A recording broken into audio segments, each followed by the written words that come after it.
سڵاوتان لەبێ بینەرانی هێژا گەشتێک لە ئاکتیۆلی سەلەبیانی ئەمڕۆدا بە گەرمترین و گرنگترین هەواڵەکاندا دەکەین کە لە ڕۆژەوی سەرەکی ئێستای کوردستان و ناوچەکەدا هەیە.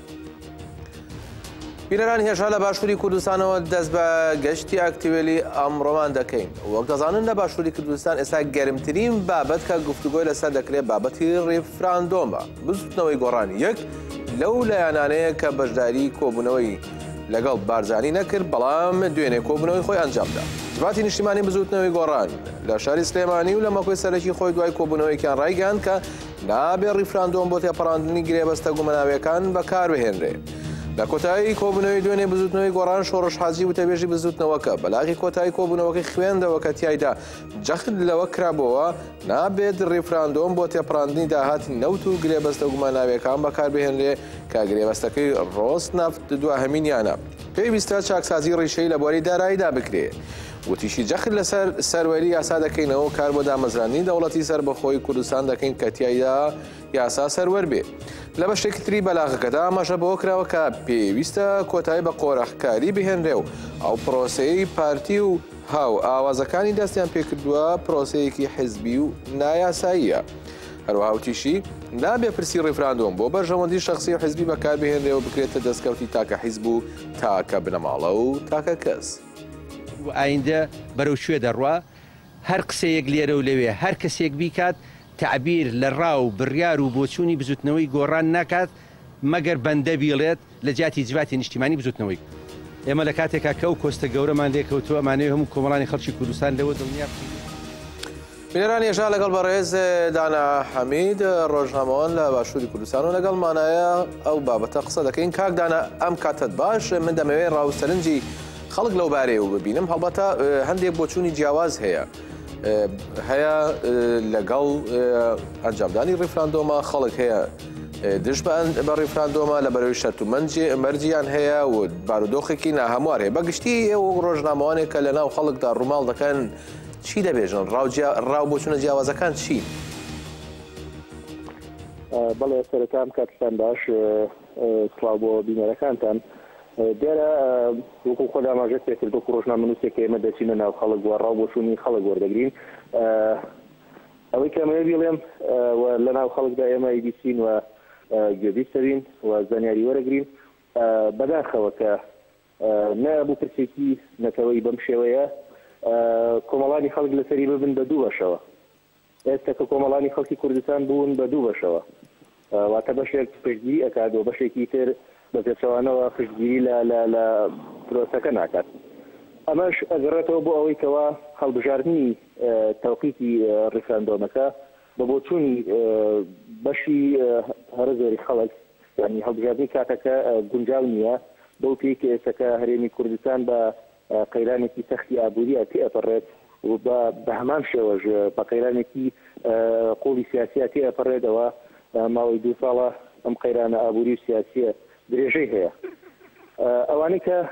بۆچوونیان وایە کە لەگەڵ ڕیفراندۆم دانین هۆکارەکەی گەڕێنەوە بۆ ئەوەی کەوا لە ئێستا هەرێمی کوردستان تووشی قەیرانی ئابووری قەیرانی سیاسی بۆ هەنگاوی یەکەم پێویستە ئەم دوو قەیرانە قوڵە لە کوردستان چارەسەر بکرێت، پاش ئەوە بیر لەوە بکرێتەوە کە چۆن ترسەنەتەوەیەکان ترسێکی وەکو سەربەخۆیی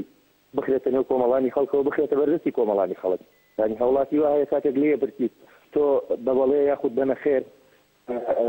لەگەڵ ڕیفراندۆمای ئەو ئەڵێت سەرەتا وەرن باری ئابووری ژیانی ئێمە باشکەن، ئەو کاتە ئەو پرسیارەمان ئاڕاستە بکەن. یاخود لە کەسێک پرسیڵی ئایا تۆ لەگەڵ ڕیفراندۆمی یاخود لەگەڵی بەبەڵێ یان بەنە خێر تۆ بەشداریەکەیت، ئەوڵێت سەرەتا وەرن باری سیاسی کوردستان کێشە و ناکۆچی نێوان حیزب و لایەنە سیاسیەکان چارەسەرکەن، پاشان ێکی سیاسی لەم شێوەیە بخەنە نێو گۆڕەپانی کۆمەڵانی خەڵکی کوردستانەوە. بۆیە هەڵبژاردننی کاتەکە لەم کاتەیە کە هەرێمی کوردستان گیرۆدەی کۆمەڵە قەیرانە ئەوەی کردووە کە ئانی خەڵک ببن بە دوو بەشەوە و ئەمە ڕەنگدانەوەی تەواوی هەیە لەسەر کاکدانا. ئەگەر بپرسم لە لایەنێکی دیکەوە بۆ نمونە ئێستا ئەوانەی کە بەشداری ئەو کۆبوونەوە بوون لەگەڵ مەسعود بارزانی سەرۆکی پارتیدا و بڕیارەکەی با بڵێن بارزانیان قبول کردووە کە 25 ئەیلول ڕیفراندۆم بکرێت، بەڵام ئەوانە با بڵێن ئەو لایەنانە بازەوە دەکەن ئەگەر پەرلەمان کاراژ نەکرێتەوە پەرلەمان لە غیابی پەرلەمانیشا دەکرێت ڕیفراندۆم بکرێت هەرچی بزوتنەوەی گۆڕان و کۆمەڵی ئیسلامیە لەگەڵ ئەوانی دەڵێن پێویستە ڕیفراندۆم بەبێ پەرلەمان نەکرێت کارا بکرێتەوە خەڵکیش هەڵبەت بۆچوونێکی هەیە لەو بارەی بەڵام من بەبەستم ئەوەیە کە ئایا چی دەڵێن ئایا بەبێ کاراکردنەوەی پەرلەمان ئەم ڕیفراندۆمە بکرێت لەلایەن خەڵکەوە قبول دەکرێت بەو شێوەیە یاخود نە وەکو ئاماژەم پێکردوت کێشە سیاسیەکان لە هەرێم و کێشە ئابوووریەکان وای کردوێتە کۆمەڵانی خەڵک بوون بە دوو بەشەوە یەکەر پەرلەمان ئێسەکە خۆی کارا بایەت گرفتێکمان نەبووە لەسەر کارابوونی پەرلەمان ببورن گرفتێکمان نەبووە لەسەر کارابوونی پەرلەمان ئێسەکە بیر و بۆچوونەکان زۆرێکی ترە بوون بۆیە بەڵێ ینی کۆمەڵانی خەڵک پێیان وایە پێویستە ئەم پرسە لە پەرلەمانەوە یەکلایی بکرێتەوە بۆ یەکلاییکردنەوەی ئەم پرسەوە بۆ بڕیاردان لەسەر ئەم پرسە پێویستە پەرلەمان مەرجع بێت حیزب و لایەنە سیاسیەکان کاتێکەوان نوێنەرانی خەڵکن و خەڵک بەدەنگی خۆی بەویستی خۆی ئەوانی هەڵبژاردەوە بۆ پەرلەمان بەڵام لە ئێستا پەرلەمان کەپەکی خراوە نەک بۆ پرسێکی سیاسی یان پرسێکی مەتەوەی گرنگی و ڕیفراندۆم و سەربەخۆیی بۆ سەرجەم بۆ کۆی پرسەکانی نێو کۆمەڵگا پێویستە پەرلەمان مەرجع بێت بۆیە کە لە ئێستا پەرلەمان پەکی خراوە و دۆخی پەرلەمان بەو شێوەیە کۆمەڵانی خەڵک چین و تۆژێ جاجەکان بۆچوونیان وایە کە پێویستە پەرلەمان ببێتە مەرجعی بڕیاردان بۆ ڕیفراندۆم و بۆ سەربەخۆیی مەسەلەی پرسی سەربەخۆیی پرسێکە ینی هەموو تاکی کۆمەلگا لە کۆمەلگای کوردیا لەگەڵیەتی باشە کاکدانە مەسەلەی ئەو مەسەلەی ناوچە کێشە لەسەرەکانەیە ئەمیش بابەتێکە کە قسەی لەسەرەکرێ ئەمە چونکە هێشتا بەشێکی زۆری لە ژێر حاکمیەتی بڕیاری بەغداددایە و بەشێکیشی لە دوای شەڕی داعش کورد با بڵێن بەڕێوەبەرایەتیەکە بەڵام هێشتا دیار نییە مەسەن هوشیار زێباری کە کاتەندامی مەکتەب سیاسی پارتی و خاڵی کاک مەسعود بارزانی باسی لەوە کردووە کە مەرج نییە ئەو ناوچانە بەشدار بن مەرج نییە ڕیفراندۆم بۆ جیابوونەوە و سەربەخۆیی بێ پرسی من ئەوەیە کە ئایا خەڵک لەو ناوچانەی کە ناوچەی کێشە لەسەر ناسراوە ئەمان ڕاوبۆچوون و سەرنجیان لەبارەی ڕیفراندۆم چییە بەشدار بن یا بەشدار نەبن یاخود ئایا ڕیفراندۆم بەبێ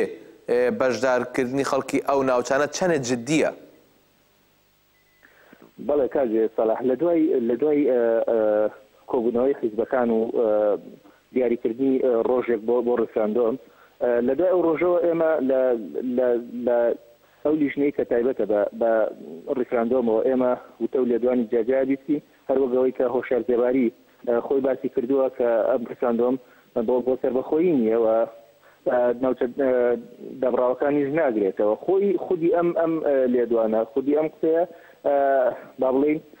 کۆبوونەوەی حیزبەکانی خچۆتە ژێر پرسیارەوە و ئەو بڕیارە خچۆتە ژێر پرسیارەوە کە بۆ ئەم بڕیارە دراوە بۆچی ئەم ڕۆژە دیاری کراوە بۆ ڕیفراندۆم لە کاتێکدا ئەگەر ڕیفراندۆم ناوچە دابراوەکان نەگرێتەوە ئەگەر ڕیفراندۆم بۆ سەربەخۆیی نەبێت پرسیارەکە لەوەی ئەی بۆ چییە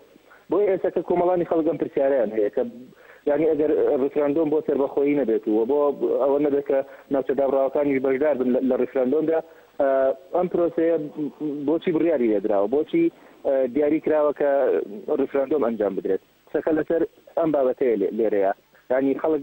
خەڵکی ئەوە پرسی ئەوەش پرسیاری کۆمەڵاتی خەڵکە بۆیە بەڕاستی ئەو لێدوانی و شەرزێباری کە داوێتی تا ڕادەیەک با بڵێن جۆرێک لە گومان و لە دووەڕاوچی لە دوی ئەوە نەشا دروست کردووە کە ئەیانەوێت بە بەڵێ بەشداری لە ڕیفراندۆمدا بکەن زۆر سپاس بەڕێز دانا حەمید ڕۆژناوان لەگەڵمانە بۆ لە باشووری کوردستان و سپاس بە زانیاریەکان بەڵێ بینەرانی ێژە دەچینە باکووری کوردستان و بزانین لەوێ چی دەگوزارێت لە پاڵ شەڕ و پێکدادان و خەباتی چەکداری لە باکوور بەڵێ گرتن و ڕاوە دوورانیشێ بەڵام زانین هەپەگا لەبارەی دوایین زانیاریان لەبارەی چالاکیەکانەوە چی دەڵێ بە پێی ڕاگەنراوێکی هێزەکانی پاراستنی گەل هەپەگا ڕۆژی حوتی ئەم مانگا سوپای تورکیا لە ناوچەی ئەلباکی شاریوان دەستی بە ئۆپەراسیۆن لە دژی گەریلا کردو و تیایدا فڕۆکەی سیخوڕی و هەلیکۆپتەر بەکارهێنراوە با پێی لە دوانی هەپەگا لە ئەنجامی شەڕ لە نێوان گەریلا و هێزی تورکیا 6 ئەندامی سوپای تورکیا کوژراون و 3 دیکە بریندار بوون دوو گەریلاش دوای شەڕێکی قارەمانانە گیانیان بەخت کردووە هەپەگە ڕاشی گیانوە کە ڕۆژی نوێی مانگ گەریلا لە دژی بەڕێوەبەرایەتی ئاسایشی وان چالاکی پێگەناوە لە ئەنجامدا 7 ئەندامی هێزەکانی تورکیا کوژراون چواری دیکە بریندار بوون. پاژە و چالاکی سوپای تورک چەند کەسێکی دەست بەسەر کردووە کە هیچ پەیوەندیان بە گەریلاوە نەبوو و گەریلاش بە سەلامەتی گەڕاونەتەوە شوێنەکانی خۆیان. لەلایەکی دیکەەوە بە پێی زانیاریەکانی ئاژانسی فراد نیوز دوێنێ گەریلا لە ناوچەی چەلی سەر بە جۆڵە مێرگ لە دژی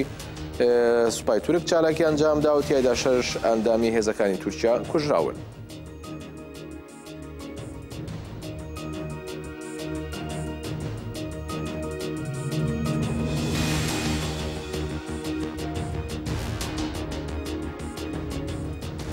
بەڵێ بینەرانی ژاوەک ڕامانگەیان لە پاڵ ئۆپەراسیۆنی سەربازی و خەباتی چەکداریدا گرتن و ڕاوەدوونانیش هەیە بە تایبەت لە باکوور و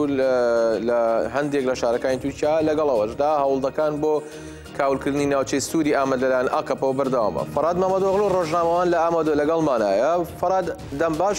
ڕەوشی داوی باکووری کوردستان ئەم دەستپێک باکووری کوردستان بەپرسین پاشی بین سەر تورکیا کەرم کەن. دەمبەستارچەوە ڕەوشی باکووری کوردستان بەداخەوە لە ئەو ناوچەین و ئۆپەراسیۆنین چەکداری ژاری سوپایین تورکیا هاتنە دەستپێکردن بەداخەوە بەردەوامە هەیە لەو منتەقە ئەو هەرم جی هاتن چوین قەدەقە تێ دۆماندن و هەروە لە هەندێک منتەقەیان ئۆپەراسیۆنین چەکداریدا کۆپتەر و سوپایین تورکیا پڕتر لەوێ دەرێ بە چەکین گران ئۆپەراسیۆنە دزۆمینن وەکوون دزانن لە ناوچەین ئامەد و جارجانە ئەو منتەقە و گوند و هەرم و ناوچەن قەدەخەتێن ئیرانکردن و هەروە پشتێ چەند ڕۆژێدن ئەو تێ بەتاکردن مخابن باندۆرێکی گەورە لەسەر ژیانە وەلاتیان مەها ڕەمەزانێدا پێکتینە یعنی چەوە پێکتینە لەبەر و وەلاتین کول گوندا دژین نکارن ji gundê xwe derbikevin nikarin biçin navçe û bazar û her wa danûsandina bikin bes li zexîreyên kul malin bikartînin di meha Remezanê da û di germa havînê da mixabin astengiyekî mezin e bo jiyana welatiyan her wa destûr nayê danandin ku ew cî ku qedexe hatiye îlankirin li wê derê ne parlamenter ne kesekî ku em bijin hikûknas ne rojnamevan kesekî nikare biçe li wê derê lêkolîna bike her wa li gor zanyarîn herî dawî ku hat parvekirin û و دیمنین یه کل سر تلفنش عالی پارلمانترین هدف یه که درس میهات و پاروکرن محمد علی önce کو پاروکرد هیزن امنی یعنی سپای وان و سرباز وان دستور نادن کو پارلمانتر لسر رگا بچن یعنی به سیاره خود دما کو پارلمانتر بچن سربازه که آنجی کو بجن سو اندام سپایین ترکیه دکاره ریا وان کد بکه هر وا ماشینه وان کنترل بکه وكون جد زانن لجور قانون تركيا يعني parlamenter ki heger ku parlament endam parlameneri Türkiye be nikarim ku serbazı ki bey destur seyareye van kontrol ke van bida Ravastan'dan anji bu an altangi ki çevke bedaxwa ev dimen hatın parvekrim ku yani ne tane ku kontrol kırna seyareye parlamenteran zaman drejiye ki mazın servan pekti yani dibe ku ne parlamenteri meni ete parlamenteri xud ne hasbinim امجد دا خویا کرن کو یعنی روشا باکوری کردستان چه خطرک مزن ده لبر کو یعنی ولاتین هگر کو وک پارلمانتر بماف و مرتال و هر وا بقانون نین پاراستنه و هگر کو پارلمانتر نکارم بچن کولان و قادا و نافچه و گندان و جیانا ولاتیان بچه مرحله بچه آسته دا به ویدنه بینره به بفکرم از باورم کو روشا باکوری کردستان چکو پشتی که او فروکن یه ترکیه که هات کتنو هر واب ادعا هپا گید بیکو مخست بود پشتی وی اپراسیون پرتر بود لسر وی بابده که وزیر انکار نفت سلیمان سویلو فرماندار گوره یه سپاه ترکیه که جار جانا تیم باکوری کردستانو هر واب وقت چافده ران که او اپراسیونا دشوپینم براستی به طایبت نتنه کل در دورن آمد و درسمو حتی نکو نافچین آمده حتی جولمرگو حتی شمزینانو در دور سلوپیا جی لگور زانیارین چافکانیا لوی در سپاه ترکیه راوستیانه جبو اپراسیونه که گوره خو آماده کنه بتوایی لباکوری کردستان مها رمضانی دا کارو خبات سیاسی تیم دوماندن پرتر کارو خبات سر مها رمضانی مخابن طایبت لآمده لناوچه سوری اولاتین کمای وانهاتیه ویران کرن و خرا کرن لوی داری به سازی دزگین جواکی به پارلمانتران لوی داری هفکاری تی پیکانین و هر وا بانگوازی رای گشتی و یونسکوی تی کرنج برکو نافچه آمد سوری اندامین یه یونسکوی روشا ترکیه به چه حالی ده روشا ترکیه مخابن جاليكي لبارلمنتوي او قيران سياسي بدومن جارجانا بنابرا يجندالين AKP دان MHP دنگي خبرن بكن لي برتر MHP پشتوانی حکومت AKP كان هر واهري داويكو سروكين جهت كمال قلشداروغلو به هف سروكين ين هدف ينو سيبل كمال باغا فرديتنا كي بيكاني براسي ابزا خوياكرن كو بنوا بارلمانتو داجي ايدي جهت دزانن كو و demek nezdan der doğru vere servan yani ben çavkırını bir yarın ye ku mafiyani parlamenteri yani Paris bendi vanların batalkırın dema ya CHP'ye servi babede cigren CHP sezgin tanıdık kolu ha bir tometin ye sosret doğazın ku mafiyani parlamenteri vere batalkırın vak endamın PKK vak kasaki ku piştevaniya PKK kariye cigre seroken CHP pe tomet bar dikin. Bi tevayî Bakurê Kurdistan Türkiye dema mirov dinêre li biryarên yê hikûmeta AKP li ser piştevaniya ya qeyrana herî dawî ji bo Qatarê çêbû cuda cuda merhela derdxeholê. Yani biryara hikûmeta AKP û Serokkomar Erdogan ji bûna parastina ya Qatarê dide xuyakirin ku vê qeyranekî siyasî û qeyranekî ya leşkerî çekdarî wê pirtir دمهن حتى إيلوني دا بو تركيا داخل هولي از بپرسم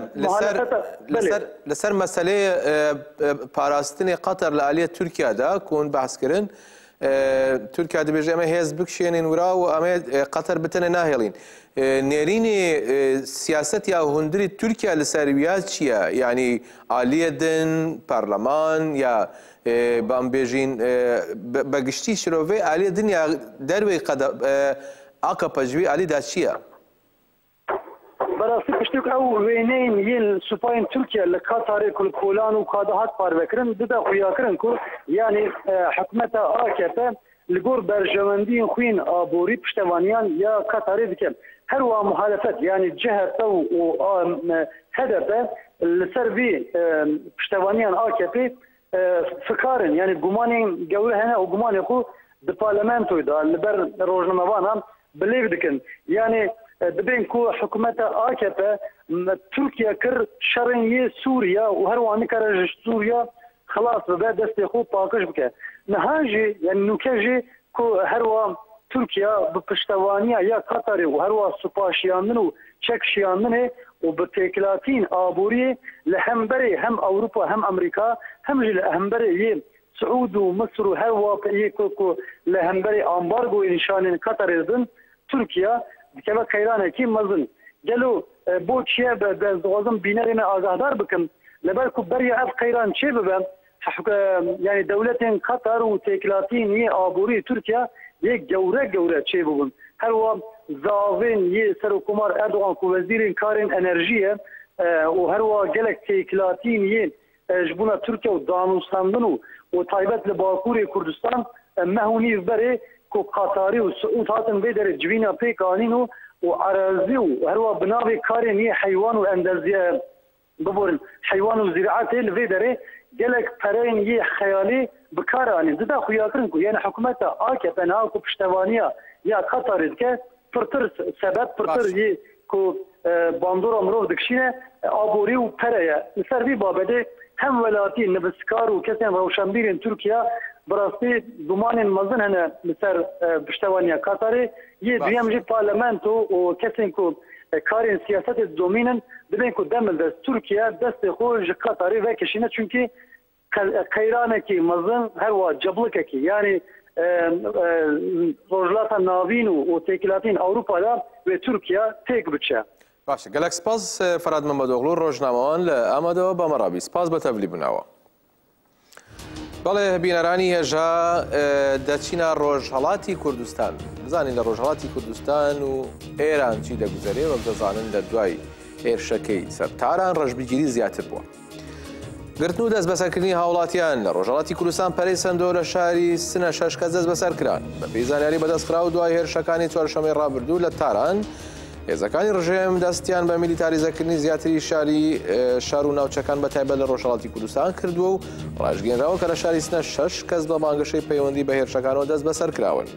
لەو پەیوەندیەدا پێرێ مەحموود عەلەوی وەزیری دڵاعاتی ڕژێمی ئێران ڕایگەیاندبوو کە 43 کەس لە ئێران و ڕۆژهەڵاتی کوردستان دەست بەسەر کراون پەیوەندیان بە هێرشەکانەوە هەبوو ئەو ماڵش کە هێرشبەران تێدا دەمانەوە لە کرماشان دەستی بەسەردا ژیراوە. لەگەڵەوەشدا مەحموود عەلەوی هیچ بەڵگەیەکی بۆ سەلماندن و ڕاستی بانگەشەکانی خۆی نەخستوەتە ڕوو.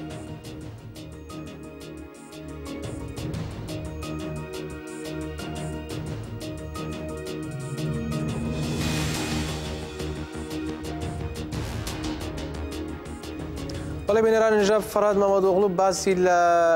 پەیوەندی تورکیا و قەتەر کرد بەڵام ئێران و قەتەریش ئەوان پەیوەندیەکن کە بازەوە دەکرێت ئەوان لە هەندی ڕۆوە بە تایبەت لە کاریکردنی گروپگەلێکی چەکداری ڕۆژهەڵاتی ناویندا بەرژەوەندی هاوبەش و کۆنتاکتی هاوبەشیانەیە هەتا ئاڵوگۆڕی ئابووریش لە ئاستێکی بەرزدا لە نێوانیاندا هەیە با بزانین لەو بارەیەوە چی هەیە. دوایەوەی سەرۆکی ئەمریکا دۆناڵد ترامپ پشتگیری خۆی بۆ گەمارەوەی دیبلۆماسی و سیاسیەکانی وڵاتانی کەندا و دژ بە قەتەر ڕاگەیاند ئەوە وەک هەنگاوی یەکەمی گەمارۆ دژ بە ئێران لەیەکدرایەوە. لە وتارێکدا لە ڕۆژنامەی نیویۆرک تایمزدا کە لەلایەن ماتئۆ ڕۆسەنبۆرگ و ئادام گۆڵدمانەوە نووسراوە ئاماژە بۆ دراوە کە میشێل ئاندرێن لەلایەن دەستگای هەواڵگری سیایی ئەمریکیەوە کراوە بە بەرپرسی ئۆپەراسیۆنەکان دژ بە ئێران ئەمەژە و ڕاستیە دەسەلمێنەکە ئەم گەمارەوەی ئێران دەکاتە ئامانج. میشێل ئاندرێ بەرپرسی ئۆپەراسیۆنی کوشتنی ئوسامە بین لادن و زۆر ئۆپەراسیۆنی شاراوەی دیکە بووە کەسێکی لایەنگری توند و تیژیە و ئەوەش دەیسەلمێنێت کە ویلایەتە یەکگرتووەکانی ئەمریکا پشتگیری دۆخێکی توندتر بەرامبەر بە ئێران دەکات. لە وتارەکەدا دەستنیشان کراوە کە مایک پۆمپۆ بووە سەرۆکی CIA و کەسێکی دیکەش کە ناوی شاراوەیە بۆتە سەرۆکی بەشی ئەنتی تیرۆر لەو دەستگایەوە و ئەم دوو کەسەش تایبەتمەندیەکانن وەک میشێل ئاندرێیە. لە وتارەکەدا هاتووە کە ئەمریکا دەزانێت دروستکردنی سەرچاوەیەکی پەیوەندی لە ئێراندا شتێکی زۆر قورسە بۆ یە کەسێکی بازبوونی وەک ئاندرێی بۆ ئەم بەرپرسیارەتی قورسە هەڵبژاردووە. دۆناڵد ترامپ هەم لە کاتی هەڵبژارنەکان هەمیش لە کاتێکدا کە بۆ سەرۆکاتی ئەمریکا هەڵبژێردا ڕەخنەی لە سیاسەت و پێگەنانی دەوڵەتەکەی باراک ئۆباما لە بەرامبەر بە ئێران گرت و باراک ئۆبامای وەک شکست خوارد و هەڵسەنگاند بوو. وتارێکی دیکەی دەربارەی خەیرانی قەتەر لە ڕۆژنامەی فاینانشنال تایمزدا نووسراوە لە چەند مانگی ڕابردوودا قەتەر پارەی بە ئەڵقائیدە و دوو گروپ داوە کە پەیوەندیان لەگەڵ شیعەکاندا هەبووە بۆ ئەمەش گەمارۆکان ئەوەندە بەپەلەو لە کاتێکی زوودا خرایە سەر قەتەر. لە وتارەکەی فاینانشنال تایمزدا هاتووە کە لە مانگی نیسانی ئەم ساڵدا 26 کەس لە بنەماڵەی پاشایەتی قەتەر بۆ ڕاو شکار چوو بوونە باشووری عێراق لەلایەن گروپەکانی سەر بەڵقائیدەوە لەوێ ڕفێنراون و ئەو گروپانە داوای پارەیان لێ کردوون. هاوکات لەگەڵ ئەو پارەیە کە بە گروپی تاهیر الشامی سەر بە ئەڵقائیدە دراوە بڕەکەی 300 میلیۆن دۆلارە دەگوترێت کە 700 میلیۆن دۆلاریشیان داوە بە کەتیبەکانی حیزبوڵڵا کە لەلایەن حکوومەتی تارانەوە پشتیوانی لێ دەکرێت. بە جۆرەی دیبلۆماتێک کە بۆ ڕۆژنامەکە قسەی کردووە گوتوێتی ئەو پارەیە کە قەتەر بە ئێرانی داوە هەنگاوێکی زۆر مەترسیدار بووە کە مینشینی عەرەبی سعودی بە تەواوی تووڕە و بێزار کردووە. بە گوێرەی زانیاریەکانی دوو دیبلۆماتوی دیکە کە بە فاینانشنال تایمزیان داوە لە ساڵی 2015دا هاوڵاتیانی قەتەر لەلایەن گروپی کەتیبەکانی حیزبوڵڵا و ڕفێنراون و لە ئێران زیندانی کراون. یەکێک لە نوێنەرانی حیزبوڵڵا بە ڕۆژنامەکەی وتۆ کە 400 میلیۆن دۆلار پارە بۆ تاران نێراوە بەڵام ئەو کەسە ئاشکرای ناکە کە چەندێ لە پارەکە بۆ ڕێخستنەکانی خۆیان ماوەتەوە.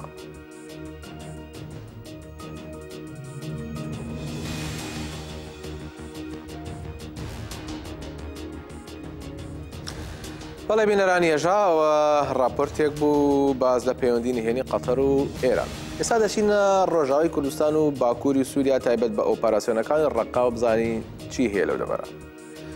بە پێی زانیاریەکانی ئاژانسی هاوا شەڕبانانی هێزەکانی سووریای دیموکراتی پاش شەڕێک کە زیاتر لە 24 کاتژمێری خایان سێهەم گەڕەکیان لە چنگی چەتەکانی داعش ڕزگار کردووە. گەڕەکی ڕۆمانی دوێنێ بە تەواوی لە چەتەکانی داعش پاکراوەتەوە. هەر لە چوارچێ ئەو شەڕەدا لە گەڕەکی ڕۆمانی 11 چەتەی داعش کوژراون کە سەرچەتەیەک بەناوی ئەبوو خەتابی تونسی لە ناویاندا هەبوو و بە پێی دوایین زانیاریەکان تەنها دوێنێ بە گشتی 25 چەتە کوژراون. جێگای ئاماژەی کە شەڕبانان پێشتریش دوو گەڕەکی میشلەب و سەواحیان لە چنگی چەتەکان ڕزگار کردبوو. هەردوێنێ ناوەندی ڕاگەیاندیە پێشە ڤیدیۆیەکی بڵاو کردەوە کە تێیدا جیهان شێخ ئەحمەد و کلارا ڕەقا دوو لە فەرماندارانی هێزەکانی سووریای دیموکراتی کە هەردووچیان خەڵکی شاری ڕەقان چوونەتە ناو شارەکە و لەگەڵ شەربانان دیداریان ئەنجام داوە. سوپای تورکیا گوندی کوردۆی لە ناوچەی بولبولی لە کانتۆنی ئەفرین تۆپباران کردووە، واتە لە پاڵەوەدا تورکیا دەستدرێژەکانی زیاد دەکات. دوێنێ ئێوارە سوپای تورک دەستی کردو بە ئۆپەراسیۆن یا با بڵێن بە تۆپبارانکردنی گوندی کوردۆ لە ناوچەی بولبولی کانتۆنی ئەفرین، بەڵام هێشتا زیانەکانی تۆپبارانە نەزانراوە. سوپای تورکیا ئابلوقی ئابووری و سیاسی و سەربازیشی خستۆتە سەر کانتۆنی ئەفرین، بەردەوام گوندەکانی ئەو سنوورە تۆپباران دەکا و هەروەها سەرقاڵی دروستکردنی دیوارە لا سەر سنووری کانتۆنەکە.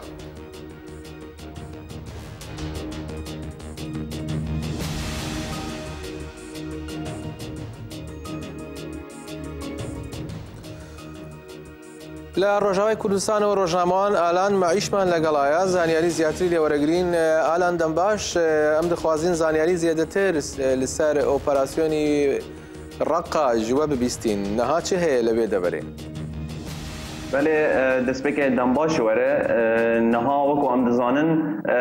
جەنگا مەزن ئانگۆ ئۆپەراسیۆنا باجارێ ڕەقای دی شەشێ حزێرانێدا هاتیە دەستپێکردن ئانگۆ ئیرۆ ڕۆژە خۆ یا هەفتان دەیە di nava van heft rojan de çarta hatin rizgarkirin. Di destpêkê di taxa Mişlib ya Rojelat pişre jî taxa El Cezra ya gotkeve Rojava dîsa şervanan pêşketina xwe dewam kirin. Li aliyê Rojava taxa Sebahiyê û li aliyê Rojelat jî taxa Romaniyê rizgarkirin. Di nava şeş rojan de ev her çarta hatin rizgarkirin. Dîsa hejmarek ji çeteyên Daişê di wir de hatin kuştin. Gelek cebilxaneya wan ya ku bi kar anî li wê de jî hatin desteserkirin. Di heman demê de gelek sivî jî ji wan taxa nehatin rizgarkirin. ایرو دروژه خوایا هفتان ده جشره دو ایواری حتا ایرو ده به مورال شرفانان یه بلند به پیشکتنه خواهی هری اصلا جور دیگه گود باجار رقای دنها گو پیکته در باسی تاخا صناعه یا رجلاتی باجار رقای بون دیسا تاخا حتین یا رج آوای باجار رقای در باسی وی بونه اونها دوان کلیان ده شر دجوار دنابرا شروان قصده و چتین داعش ده رود دن به پیشکتنه جور به جور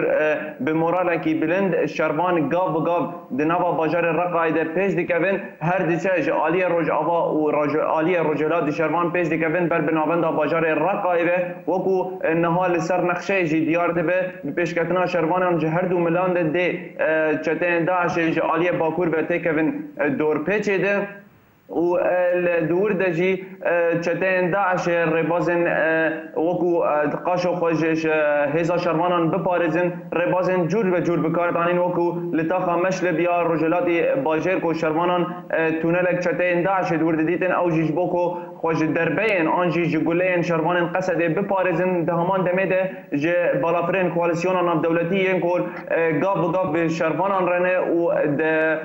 بارگهن چتين داعش گود باجر قاعده آوا کرنه وانجی به تمامی دروخینن و شروانجی لسر عرضه شر سنگ بسنگ شر کولانان به چتین داعش ردکن دیسا دنوا باجار رقاعده الگوری آگاهین کو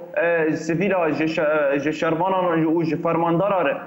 دیار کرنه کو چتین داعش خوگلی کی باجار رقاید بهز کرنه او جی کو 4 سال وکی پایتخت خلافت جخور راگهاندنه لدیسا جی او یک شروانان نابا اصلا شروان دما بریار رزگار کرنا رقایدانه حساب هر آستانگیه کرنا حساب هر کریاری او هویتیا داعش گو بکارتینن لیاج و زیادتر جی کو چتین داعش سیویلان وک مرتالن زندی د باجار رقاید بکارتینه تا گو خوش هزا شرمانان بپاريزه نهاگر ام باجار رقای آنجی اپراسیون باجار رقای دنوا هفت روزان ده بنرخینن بگومان سرکفتن و هزا شرمان قصد خویاده به که دنوا هفت روزان ده 4 تاخ رزگار کرنه و در باسی 2 تاخ هندن بنو که اوجی لبر رزگار کرنه نه هزا شرمانان دورد خویاده به که هر چو قاسی داعش البروپاغانداش خواره بکو که اوکی پایتخت خلافت آنجی هزا همو یا کل سرانسری سوریه د باجار رقای د کوم کری ول پیشا شرمانان بسکن او از دخوازم یا بپرسم لسر رقا زانیاری و برفره پر باش بوله بحث لدزوردانی ترکیه مداخله ترکیه تکرند بیژن دو ایواره ناوچه بلبلی عفرین جی جاری کدین توپ باران کردی روشی و هرمت چیه یعنی دزوردانی ترکیه نها چوایه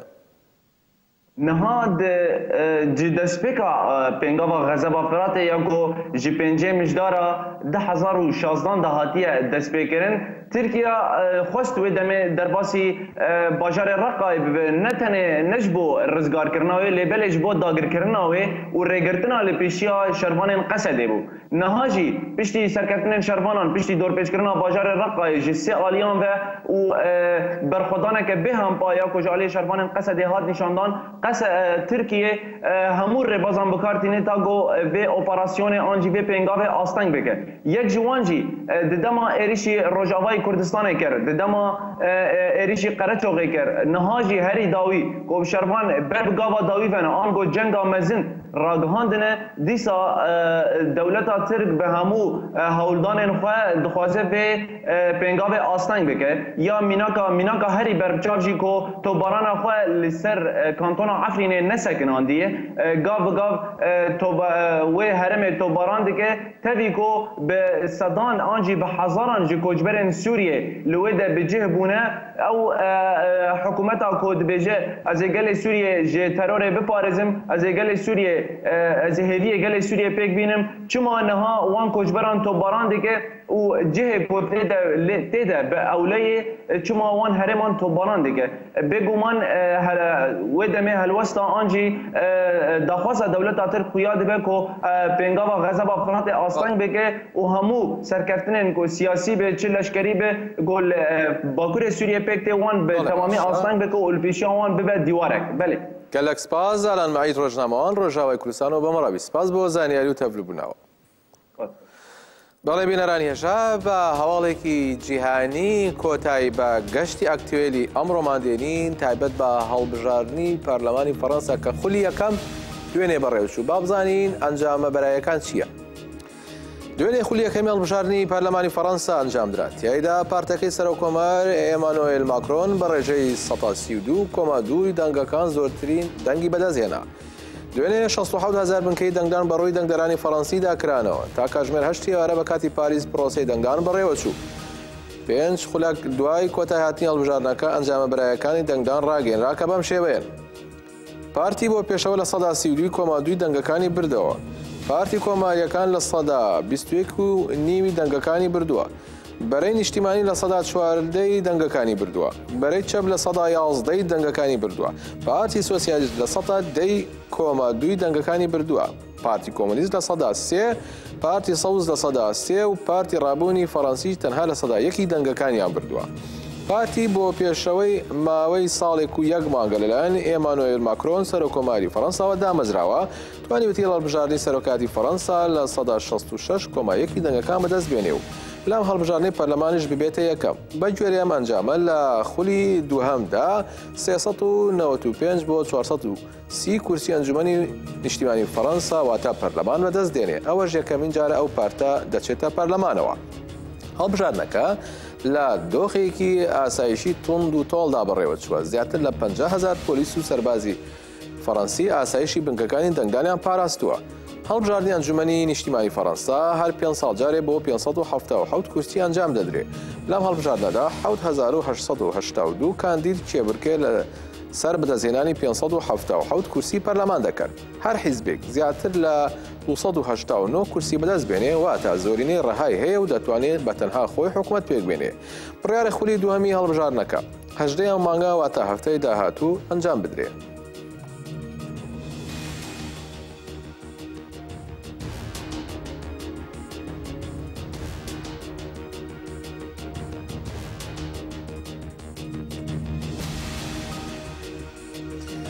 بەڵێ بینەرانی هێژا لەو ڕاپۆرتاوەیەکی سەرنجە لە ماوەی 5 خولەک دوای ئەنجامی دوای کۆتایی هاتنیا دوای تەواوبوونی دەنگدانەکە تەنها 5 خولەک ئەنجامە بەرایەکان ئاشکرا کراوە. بەڵام لە هەندێک وڵاتی ڕۆژهەڵاتی ناویندا بە هەفتە و بە مانگان ئەنجامەکان ئاشکرا ناکرێت. ئەمە جیاوازێکی گەورەیە. سپاس بۆ بینەرانی ژەتا کۆتایی بەرنامە لەگەڵمانەمون لە شاد و خۆشیدا بن.